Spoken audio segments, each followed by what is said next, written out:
Good morning. You're listening to 107.9 FM The Berg. This is Fitness Friday, and I'm your host, Meg Boschin. I can't believe it's the end of January already. The perfect time for a quick check-in on your fitness goals. I'm curious, how are they going?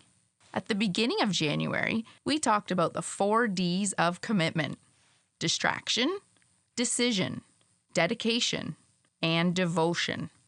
If your goals are on track and you're happy with where you're at, chances are you've been dedicated and devoted for a long time already. You don't need January as an excuse to get started. You started a long time ago and aren't stopping anytime soon. You're already committed. Today we're going to talk about why so many of us get stuck in the distraction and decision phase and rarely make it past January 31st. If you're one of these people, your goals started with the idea of getting fit, but ended there too. What makes some people able to commit and others not? What it comes down to is that a lot of us don't really want to get fit. Getting fit requires hard work, and you guessed it, commitment. What you want is to be fit without all the hard work. You want to eat whatever you want and not exercise and be fit. That's what you really want. Be honest with yourself. The truth is you don't want to work out. So when you enter the decision stage, you decide to start working out, it feels like you're sacrificing something, almost like a punishment. The foundation is weak, so the commitment only lasts a couple weeks or a month at most. I want you to ask yourself right now, do I really want to do this? And what would I rather be doing? Personally, I don't really want to work out. I wake up at 4 a.m. with the intention that I'll work out, but instead I sit in my office reading and writing for 3 hours because that's what I'd rather be doing. I'm intellectually motivated, dominated by the mental pillar of my being. Do you remember the 4 pillars of fitness we talked about over the holidays? I'm back there. We are 4-part beings. And optimal fitness is achieved when we are balanced in all 4 pillars. This creates the foundation we need to commit to our fitness goals and achieve lifelong health and happiness. And we can better understand our commitment habits by discovering which pillar dominates our behavior in our daily lives. Let's take a look at my husband, the complete opposite of me. My husband will work out as soon as he wakes up, before he does anything else, and then he's out the door and about his day. Meanwhile, I'm still sitting in the office. Because he's dominant in the physical pillar. He's physically motivated. He's one of those people that doesn't need January to motivate himself to start. If the physical pillar isn't your dominant or secondary pillar, you will find many reasons not to exercise. I know this because that's me. You have to find out what motivates you and make that a part of your fitness routine. If you're dominated by the physical pillar, you're physically motivated.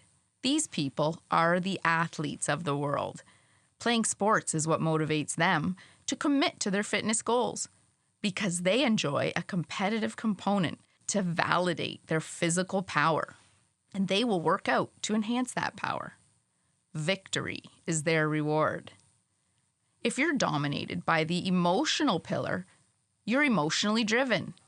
You exercise with other people or not at all. You're always looking for a friend to exercise with. You're very social and crave connection. Why not build this connection through fitness? Joining a fitness club will strengthen your commitment by building a social network of like-minded people, and this supports your social needs. If you're dominated by the mental pillar, like me, you're intellectually motivated. You need to read about the benefits of exercise first. It's the science behind it that will motivate you. You want to know why you're doing everything.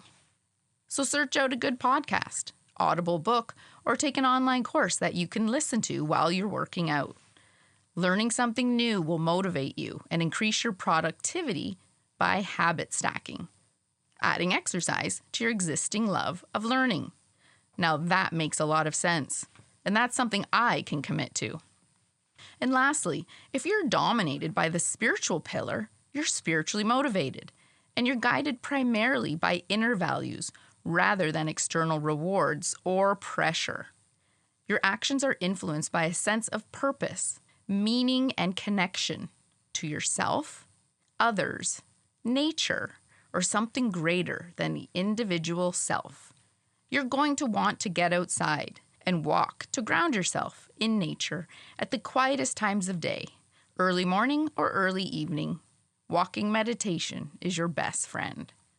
Other great ways to support your fitness goals?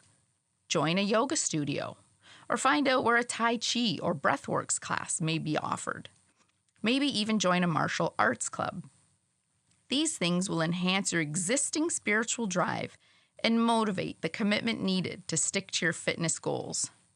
Figure out what motivates you and make that a part of your fitness routine, and I promise you, next time we talk, you'll be much further along on your fitness goals.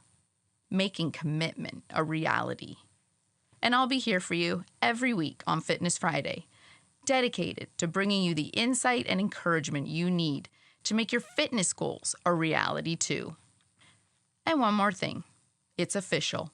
My yoga studio, Ayama Club, will be opening its doors this February 28th, 2026. Stay tuned for exciting updates on every Fitness Friday, or follow me on Instagram at Meg Boschin Yoga or at Ayama Club. You're listening to 107.9 FM The Berg. We've been discussing how to get your fitness goals back on track and make commitment a reality once and for all in 2026. This is your year. Thanks for listening. If you just tuned in or just can't get enough, you can catch the replay at 4:30 p.m. today. Yours truly, in fitness.